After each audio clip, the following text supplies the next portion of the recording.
Hi everyone, this is going to be your Nexus news recap for week 6. Our first article, UCSB students respond to pro-Palestine encampment. The UC Santa Barbara Liberated Zone encampment has continued into its second week and remained nonviolent.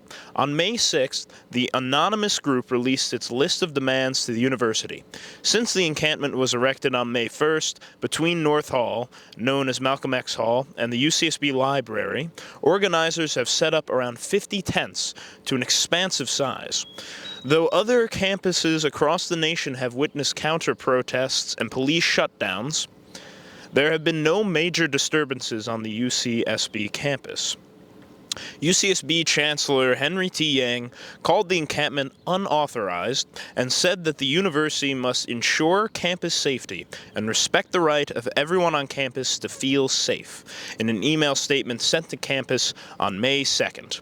He said the university is willing to work with student groups that wish to protest without disrupting or interfering with UCSB's core educational and research mission.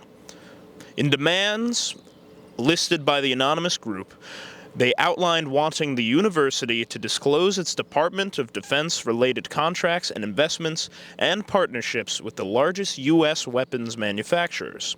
Those being named were Northrop Grumman, Raytheon, and Lockheed Martin, and divest from unethical materials, colonial infrastructure, and largely break partnerships with the Department of Defense and other federal and state entity partnerships for military research. In its clause for dematerialization, the demands called for the end of the recruitment pipeline for weapons manufacturing companies of UCSB students and the abolishment of the UC Police Department, which has an operating budget of $7.5 million per year. That was our first article. Our second article is titled, AS Senate passes resolution to condemn Israelis' dehumanization of the Palestinian people. The Associated Students' 74th Senate passed a resolution to condemn the Israeli government's and the IDF's dehumanization of the Palestinian people in a 13-4-2 vote at the May 1st Senate meeting. The resolution calls upon UCSB and the larger UC system to condemn war crimes and atrocities resulting in immense civilian casualties by the Israeli government and the Israeli Defense Forces, alongside calling for a ceasefire in Gaza and demanding the release of Israeli and Palestinian hostages. The resolution also demands that Associated Students recognize the definition of terrorism as defined and agreed upon by the UN General Assemblies, and mourn all civilian losses in Israel, Palestine, and the surrounding areas.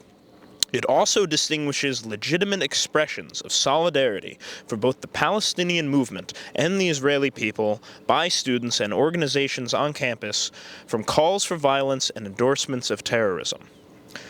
Our final article is UCSB Workers for Palestine lead campus walkout. Strike vote to be held as early as next week. On May 1st, UCSB workers and researchers led a campus walkout in solidarity with Palestinian liberation. Approximately 880 participants, around two-thirds, were undergraduates and graduate students. According to a statement issued on the SJP's Instagram, the organizers expressed the refusal to be complicit in Israel's brutality, and they cannot, in good faith, engage in academic research while every university in Gaza has been bombed into the ground. UAW Unit 4811, also known as the UC Academic Worker Labor Union, agreed to call a vote to strike following the violence pro-Palestinian protesters faced at an encampment at UCLA. The vote could occur as early as next week. Chancellor Yang sent out an email on May 2nd stating the rally was unpermitted and caused some disturbances due mostly to noise. That's going to do it for week 6. Have a nice day, everybody.